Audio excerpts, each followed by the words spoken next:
Trump pulled the United States out of the Paris Climate Accord. President Biden re-entered the accord as one of his first presidential acts. And impartial minds want to know, is Trump right to withdraw, and should we re-enter? First, what is it? The Paris Climate Accord is a 5-year-old agreement with 196 state parties. The United States is the only country to withdraw. Even North Korea and Venezuela are parties. An interesting fact about Venezuela is that their biggest export is crude oil, and their biggest customer, the United States. The purpose of the agreement is 1. Mitigate greenhouse gas emissions, 2. Adapt every 5 years based on the progress or lack thereof, and 3. To help developing nations finance their efforts. In withdrawing, Trump gave 3 main reasons. First, it's unfair to the United States. Second, it hurts American workers and costs millions of jobs. And third, it won't curb climate change anyway. Was he right? Yes and no. It kind of depends on how you look at things. So on the unfairness point, Trump had argued that the U.S. has more aggressive goals than other countries, and that's unfair. The United States does have more aggressive goals than any other country. But each country sets its own goals. The U.S. just chose those stronger goals, and now they're being punished for it. Then he argued that the United States will end up paying trillions of dollars to countries like China and India who are filthy polluters.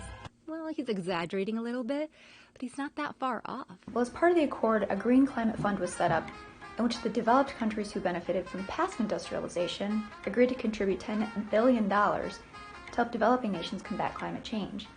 But is it really unfair? So of course it depends on how you interpret the word fair. To us it seems a little hypocritical that we were able to use cheap energy to industrialize as the United States, but other countries can't get that same option. So the Green Climate Fund incentivizes those developing countries like India and China that are aggressively trying to develop their nations, and also the smaller island countries that are almost entirely innocent but bear the brunt of the consequences from climate change. Trump's second argument, that it hurts American workers and costs millions of jobs. According to experts, that's not entirely true. But to be fair, it's also not true that it will create jobs. The fact is, there will be a job shift. We've seen that happen in automation already, not only recently, but with the auto industry and various other manufacturing jobs. Finally, to his point that it won't curb climate change anyway. Well, the parties to the agreement met virtually last month, and unfortunately, the progress just has not been made. The amount of carbon dioxide in the atmosphere keeps rising, heating the Earth at an alarming rate. The last 4 years have been the hottest on record ever.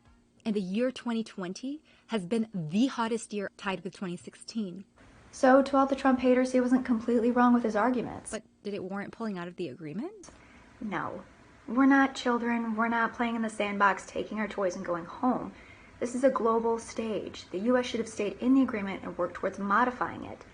A leader drives change since time the U.S. was a leader once again. President Biden, it's great that you're going to be re-entering the accord, but please, lead the world in making meaningful changes to the accord, because as is, it's just not enough.